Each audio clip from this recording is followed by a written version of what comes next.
Driver, ইস ma'am. এই নাও, ওই সামনের দোকান থেকে এক প্যাকেট সিগারেট আর একটা কোল্ড ড্রিঙ্কস নিয়ে এসো। সরি ম্যাডাম, আমি পারবো না।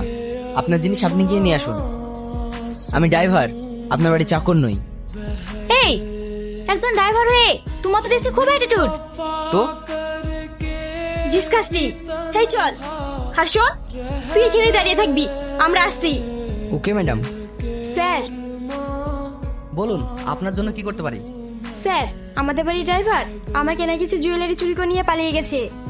ও আচ্ছা, আপনার যে জুয়েলারি চুরি হয়েছে তার কোনো প্রমাণ আছে? হ্যাঁ আছে, আর এটা আমাদের বাড়ির ড্রাইভারের ছবি। নাম কি? সেলিম। বাড়ি কোথায়? রায়পুর। হাসি, তুই ড্রাইভারটার নামে জুয়েলারি চুরি করার কমপ্লেন করলি, ওকে সত্যি সত্যি জুয়েলারি চুরি করে পালিয়েছে? না, ও ছুটি নিয়ে বাড়ি গিয়েছে। এই সুযোগে আমাকে অপমান করার প্রতিশোধ নেবার জন্য ও নামে মিথ্যা মামলা করে দিলাম। এবার বুঝুক ছেলা। বাড়িতে কেউ আছেন? এ কি স্যার, আপনারা? আপনার ছেলে সেলিম কোথায়? ও তো বাড়িতে নেই। ও বুঝেছি, লোকের গয়না চুরি করে পকার পার। এ কি বলছেন আপনারা? হ্যাঁ, ও ঠিকই বলেছে। যে বাড়িতে কাজ করে খাচ্ছে আর সেই বাড়িতেই চুরি। আপনাদের কোথাও ভুল হচ্ছে স্যার, আমার ছেলে চুরি করতে পারে না। শাকিল। আরে ড্রাইভার সাহেব জি, হঠাৎ শহর থেকে গ্রামে? আর বলিস না, এক জায়গায় থাকতে থাকতে বোরিং হয়ে যাচ্ছিলাম, তাই ভাবলাম দুদিন ছুটি নিয়ে গ্রাম থেকে ঘুরে আসি, তাই চলে আসলাম। স্যার, ওই দেখুন সেলিম। এই কি স্যার, আপনারা? হ্যাঁ, আমরা তোর জন্য এখানে এসেছি। মানে?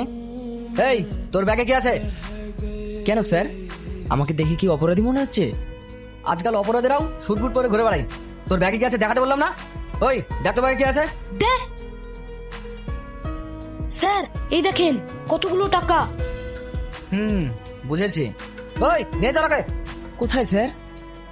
শ্বশুর বাড়ি, চলো শোনা। হ্যালো হ্যালো, টনি বাবু, আমি থানা থেকে বলছি। কি হয়েছে স্যার? আপনার মেয়ে জুয়েলারি চুরি করার কমপ্লেন করেছিল, অপরাধী ধরা পড়েছে। আপনি একটু তাড়াতাড়ি আসুন। কি চুরির কমপ্লেন? হ্যাঁ, আপনি তাড়াতাড়ি আপনার মেয়েকে নিয়ে আসুন।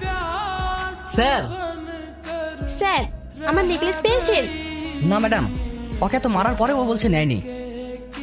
নেয়নি মানে? আমার পুরো বিশ্বাস ওই নিয়েছে।